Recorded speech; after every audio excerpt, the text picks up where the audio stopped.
Assalamu alaikum everyone. Hope everybody is doing good. Welcome to our operating system concept presentation. This is Nafisa Yasmin Tonni, Department of Computer Science and Engineering. This is my presentation part, so stay tuned. We are four group members, including me. Our honorable class teacher is MD Motaharul Islam sir. Thank you sir for being with us throughout the whole journey. This is the topic of our presentation, process management. These are the agenda that we are going to cover throughout the presentation part. So, what is process? Process is the execution of a program that performs the action specified in that program. It can be defined as an execution until where a program run. Process contain PCB, which is considered as the brain of a process. Then, what is process management? Process management involves various tasks like scheduling, termination of process, and a deadlock. The operating system must allocate resources that enable process of share and exchange information. Always handle the main workflow for process management. Hello, Assalamu alaikum. I'm Athu Islam. In this presentation, I'm going to present the slides containing process architecture, process control blocks, and process lifecycle.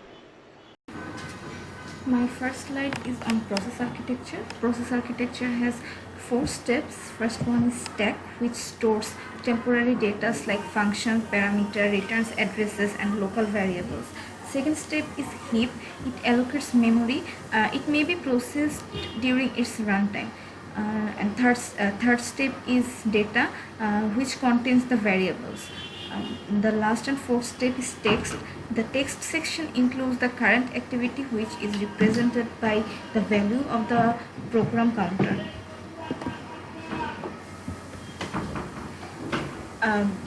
Now I'm going to describe the process life cycle.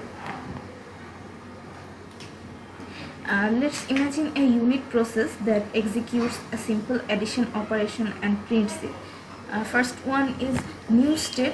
A process is submitted to the process queue. It in turn acknowledges submission. Once a submission is acknowledged, the process is given a new status. Then the next state is ready state. The new status goes to the ready state. At this moment, the process is waiting to be assigned a processor by the operating system. The third step is running state. Once the processor is assigned, the process is being executed and turns in running state. The next state is wait and termination state. Now the process can follow the following transition, like the process may have all the resources it needs and may get directly executed and goes to termination state.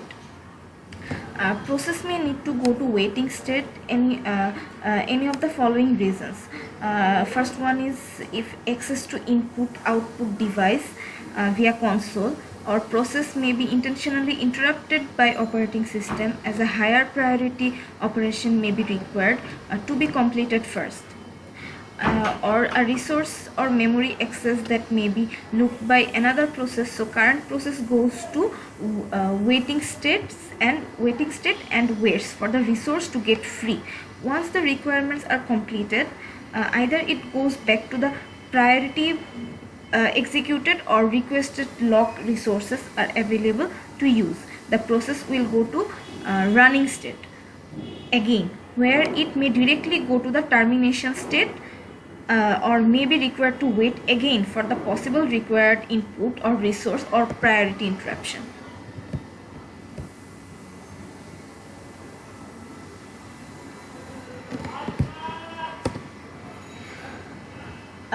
Process control block. There are 7 blocks in a process control block. First one is process state. It contains running, waiting, etc. Then process program counter. It contains the location of the instruction to the next execution. Third one is CPU register. It contains all the contents of all process centric registers. Then CPU scheduling information. This contains priorities, scheduling queue, and pointers. Then memory management information. It allocates the memory to the process. And then accounting information, it contains CPU used, clock time elapsed since start, and time limits. The last one is IO status information. It contains the IO devices allocated to the processes and list of open files.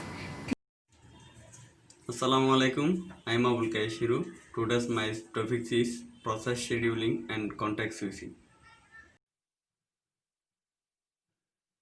Now I discuss about process scheduling.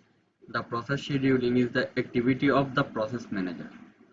It handles the removal of the running process from the CPU and the selection of another process. The operating system maintains the following important process scheduling queues: job queue, ready queue, device queue.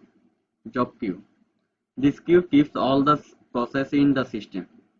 Ready queue. This queue keeps a set of all process in main memory, ready and waiting to execute. A new process is always put in this queue. Device queue. The process which are blocked due to unavailability of an input-output devices. Context switch. Context switch is storing the context of a process so that it can reload it when required an execution.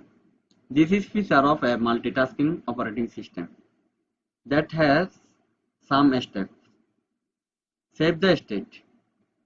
Context switching involves saving the state process 1 into process control block 1 and loading the state of process 2 from process controlling block 2.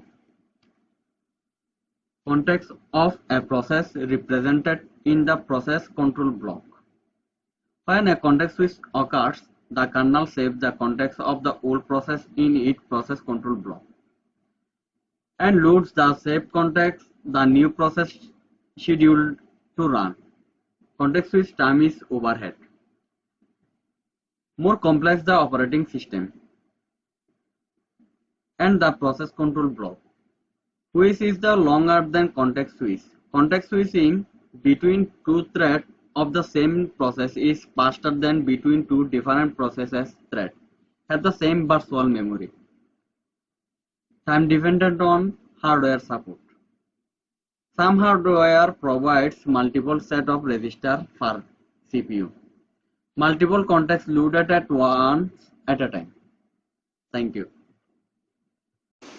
Hello everyone, I am Sandhana Rahman. Now I am going to present my slides. Process creation. A process may be created in the system for different operations. Some of the events that lead to process creation are as follows: user request for process creation, system initialization, batch job initialization, execution of a process creation system called by a running process. A process may be created by another process using fork. The creating process is called the parent process and the created process is the child process. A child process can have only one parent, but a parent process may have many children. Both the parent and child processes have the same memory image, open files, and environment strings. However, they have distinct address spaces. A diagram that demonstrates process creation using fork is as follows. Process termination. Process termination occurs when the process is terminated. The exit system call is used by most operating systems for process termination. Some of the causes of process terminations are as follows. A process may be terminated after its execution is naturally completed. This process leaves the processor and releases all its resources. A child process may be terminated if its parent process requests for its termination. A process can be terminated if it tries to use a resource that is not allowed to. For example, a process can be terminated for trying to write into a read-only file. If an I/O failure occurs for a process, it can be terminated. For example, if a process requires the printer and it is not working, then the process will be terminated.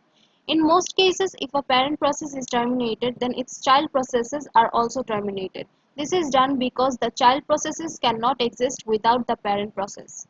If a process requires more memory than it currently available in the system, then it is terminated because of memory scarcity.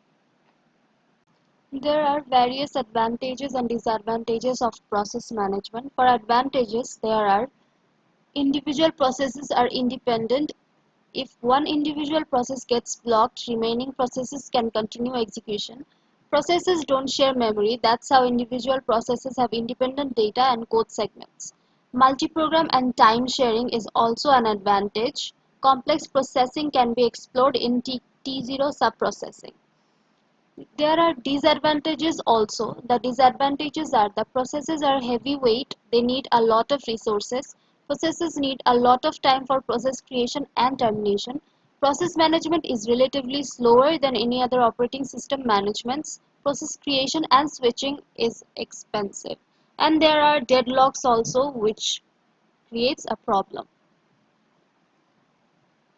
We conclude that it is possible to build a simple mechanism that is sufficient to realize downloading, migration, exception handling, checkpoint hack, emulation and debugging in between multiple processes are running at time.